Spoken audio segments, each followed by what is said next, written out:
اللہ الرحمن الرحیم۔ بلوچستان میں جس خاتون اور مرد کو نکاح کرنے پر گولیاں مار کر جرگے نے قتل کر دیا، اس نے ایک نئی بحث کو جنم دے دیا ہے، اور جنم اس لیے دے دیا ہے، اس خاتون نے جس کے ہاتھ میں قرآن کریم تھا، اس نے گولی مارے جانے سے پہلے اپنی از خود گفتگو میں کہا میں نے نکاح کیا ہے، زنا نہیں کی۔ اسلام میں نکاح کے لیے بلوغت شرط ہے، نہ کہ کوئی خاص عمر۔ فقہا کے نزدیک عموماً 9 سے 15 سال کے درمیان بلوغت آتی ہے، مگر اسلام یہ بھی کہتا ہے کہ نکاح کے لیے جسمانی اور ذہنی پختگی اور رضامندی لازمی ہے۔ پاکستان کا قانون اس کی وضاحت نہیں کرتا کہ بلوغت کے بعد بھی کیا نکاح کی اجازت والدین کی مرضی کے بغیر دی جا سکتی ہے یا نہیں۔ یہاں اختلافات موجود۔ اب ایک سوال یہ ہے کہ کیا مملکت خداداد پاکستان کا قانون اسلام کے قانون سے متصادم ہے؟ یہ ایک سیاسی سوال بھی ہے اور نظریاتی سوال بھی۔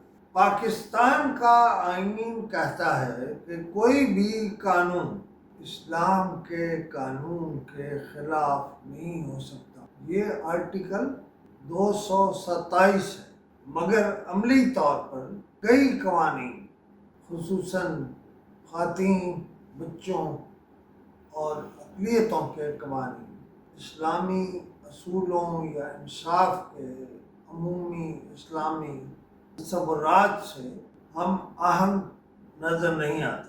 اس تضاد پر علماء، اسکالرز اور انسانی حقوق کے کارکنان تنقید کرتے ہیں۔ بلوچستان میں جس خاتون کو اس بات پر گولی ماری گئی کہ اس نے اپنی مرضی سے نکاح کیا تھا، کیا یہ اسلام کے خلاف کوئی بات تھی؟ تو کہا جا سکتا ہے کہ اس خاتون کا قتل اسلامی تعلیمات کے صریحاً خلاف تھا۔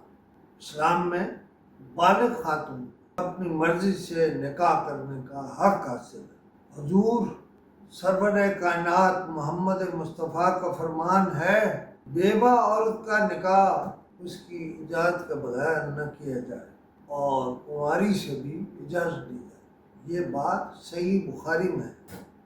مرضی کے نکاح پر کسی عورت کو قتل کرنا قتل ناحق ہے اور سخت ترین گناہ۔